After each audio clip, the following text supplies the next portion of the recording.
No,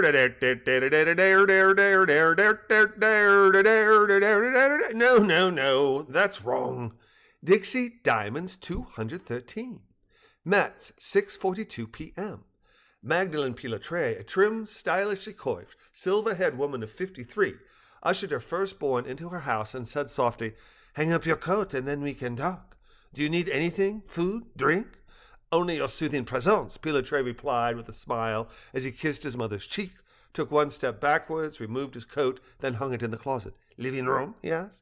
"Yes," Magdalene replied. "Let us sit together and you can unburden yourself to me.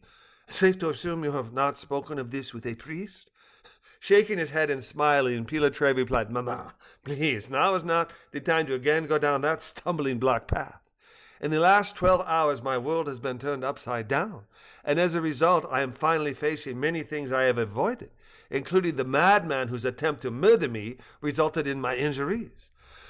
I'm afraid that some of my story is classified, but I would like to tell you what I can." Of course, she said, stroking his cheek, then leading him to the divan. "Ah, Pilotre, please, I am here for you. Tell me what you can." "Thank you," Pilotre said as they sat side by side.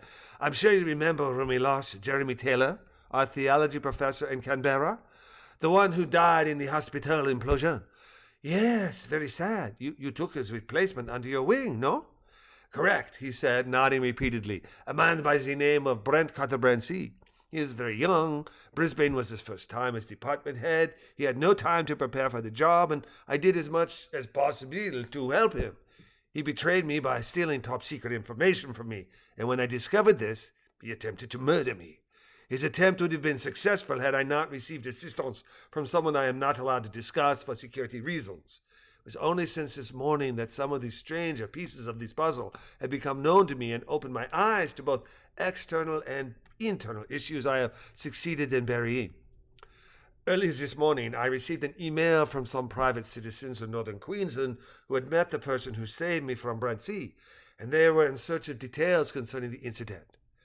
Due to the top-secret nature of my research and my reluctance to discuss the events with anyone, I of course said no, but they provided me with information I found irresistible.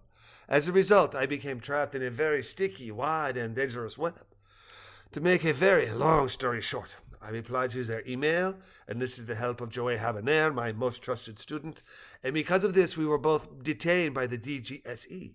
Pausing to shake his head, he added, "It gets worse." "Arrested? Oh, my darling," Magdalene said, crossing herself. "Is everything all right?" Pilotre rolled his eyes in response as he crossed his left leg over his right knee and pulled up his pants leg to make his tracker visible. Tapping the transmitter, he said, "No, not quite, but Joey and I are proving useful to both the DGSE and Australia's ASIO as they pursue this Brancy. All of this is simply background information. Some is years old, some merely hours, but because of what has happened to me over the course of today, I will be doing what I should have done nearly 2 years ago. I will be filing murder charges against Brancy, who is currently being held on other charges in Brisbane. I should have told you what I could when I was released from hospital, but it is the feelings, the recriminations, the cutting myself off from living my life more fully since the murder attempt that I wish most to discuss, because I know now how great is my need to confront not only my attempted murderer, but all of the repercussions his attempt had upon me. I'm so sorry that you have suffered alone, and of course, anything I can do to alleviate your pain I wish to do," Magdalene replied as the front door opened and Pilotre's father, Wilmard, entered. "Ha!" Wilmard said loudly. "It's a good thing that is your Peugeot parked at the end of the street. Because of you, I had to park in the alley."